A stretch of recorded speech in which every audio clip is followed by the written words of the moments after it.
আম্মু আজ কি রান্না হবে? আজ রান্না হবে পুঁটি মাছ দিয়ে জলপাইয়ের টক।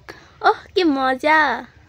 হ্যাঁ, এই খাবারটা খেতে অনেক মজা লাগে, বিশেষ করে দুপুরবেলা গরম ভাতের সঙ্গে তো খুব জমে যায়।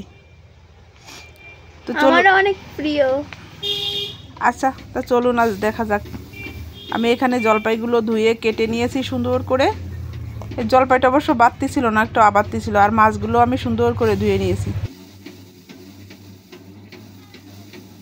আর ওদিকে সব মশলাগুলো আমি একসঙ্গে করে বেটে নিয়েছি।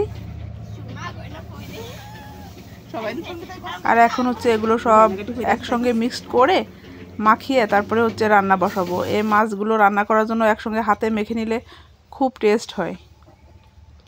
আসলে সব দিকে এই রান্নাটা খায় না, বাট আমাদের এদিকে এই রান্নাটা খায় এবং আমারও অনেক ফেভারিট। আপনারা ট্রাই করে দেখবেন কেমন লাগে। তো এই তো মাছ জলপাই আমি এক একে সবগুলো দিয়ে দিচ্ছি কড়াইয়ের ভিতরে।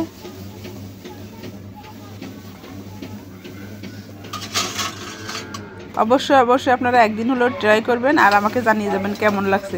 আশা করি মানে খারাপ লাগবে না, ভালোই লাগবে।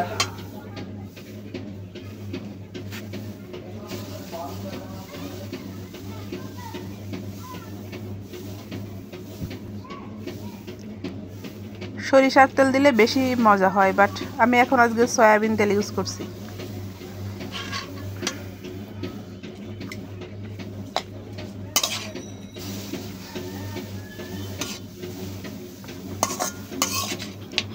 দেখো এর কালারটা কতটা সুন্দর হয়েছে, মনে হচ্ছে কি মজা হবে দেখুন।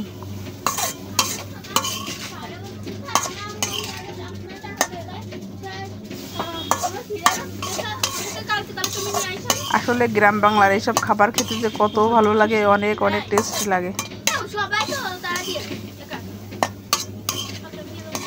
আরও হবে মাটির চুলায় রান্না।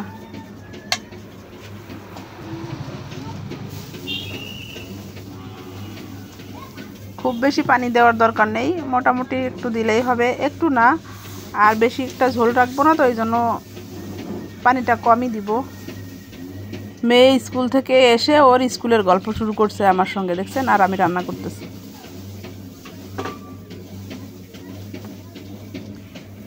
এখন এটাকে আমি রান্না বসিয়ে দিব। এই হচ্ছে আমার ফাইনাল লুক, দেখেন কতটা কতটা সুন্দর, জাস্ট অসাধারণ লাগছে। আর খেতে তো অনেক ভালো লাগবে। তো দুপুরে খাওয়া দাওয়ার পরে বিকালবেলা আমরা চলে আসছিলাম ছাদে। আর এখানে কাপড় চোপড় রোদে দেওয়া ছিল। তো আমার মেয়ে আজকে হোয়াইট কালার একটা নতুন ড্রেস পরছে, যার জন্য একটু ভিডিও করা শুরু করলাম। ও কাপড় চোপড়গুলো উঠাচ্ছিল আর আমি এদিক দিয়ে একটু একটু করে ভিডিও করে দিচ্ছিলাম। তো অনেক সুন্দর লাগছে অবশ্য ড্রেসটা। কার কাছে কেমন লাগছে সবাই কমেন্টে জানিয়ে দেবেন। আজকের ব্লগটা এই পর্যন্ত থাকছে, সবাই ভালো থাকবেন, আল্লাহ হাফেজ।